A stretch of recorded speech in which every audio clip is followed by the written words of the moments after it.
precious presence as chief guest in this auspicious event.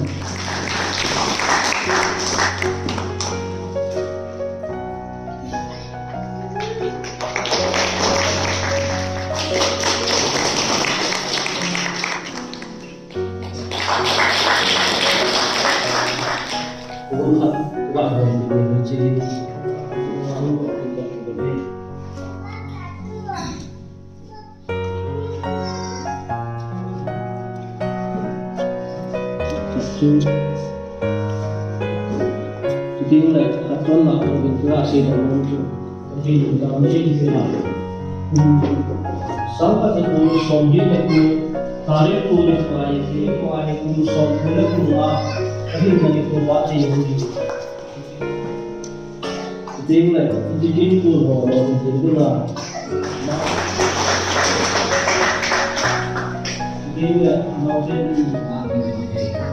Eju tu ni ka fa Christian tian ba te bol na ni uhin tin na ma hin aloi lu hin pathi mai ba sin chu nin ba da pa kai da sa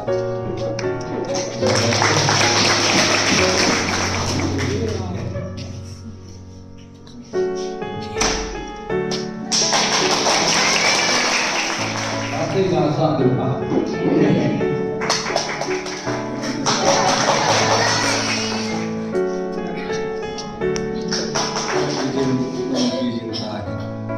Kun sot pathi kunjung pathi nang ma ka thang bai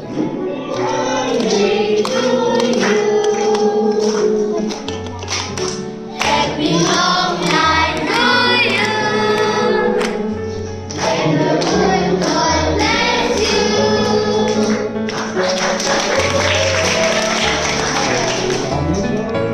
Zonin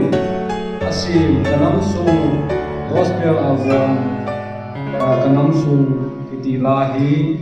pakai dacha reverend father Rangpin Keman pathin lo pinaling le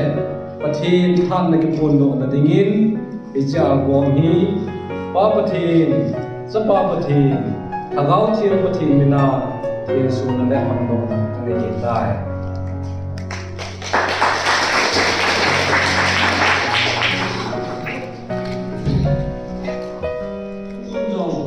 Tungai sundin kata sanin, keong kadam mo ta kadam mo na itin le kai jat pe ni lai. Ono lai ka ngai ya, pathin lai ka ngai ya le ina jong ki suminin ki nu jong mo ngin. Ki thi jong le nu do min ti ti jo la ko le am the ti ka se do no ni la hi gen the na aku na jong na lung on na the hi ti ibon sa wa het sa wa yong na avela ti la se do no ni chu tiang na la ki ti hi pathin wa choi la amin lap so amin ai la tu nya ai hon Christian ti a bi wa bi pen ta chu pathin i wa choi na phau e pathin ni nga ki pa na hi pathin ni mi him te sim lo na ji pen jong ji ham ja la ama wa choi ni nga asim hi ma wa choi thi il le nang ma wa choi de la ho al bom sim thi ya hi ja chu pakai na na thi so thi ya nang ma le koi na lai na ha lu le min na tam wa na hi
na kapapati minay na Longni pati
Chung pathe asem sa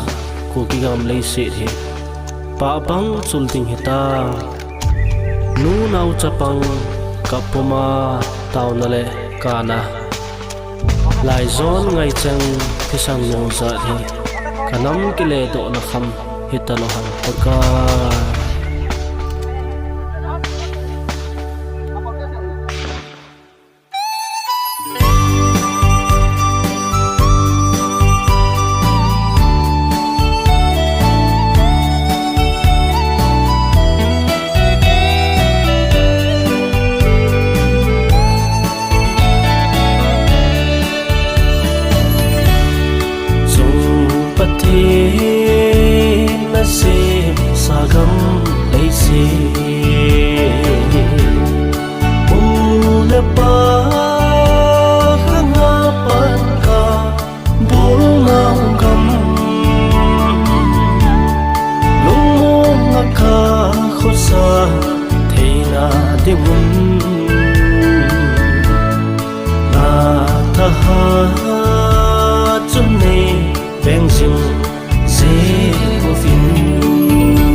pan pi nga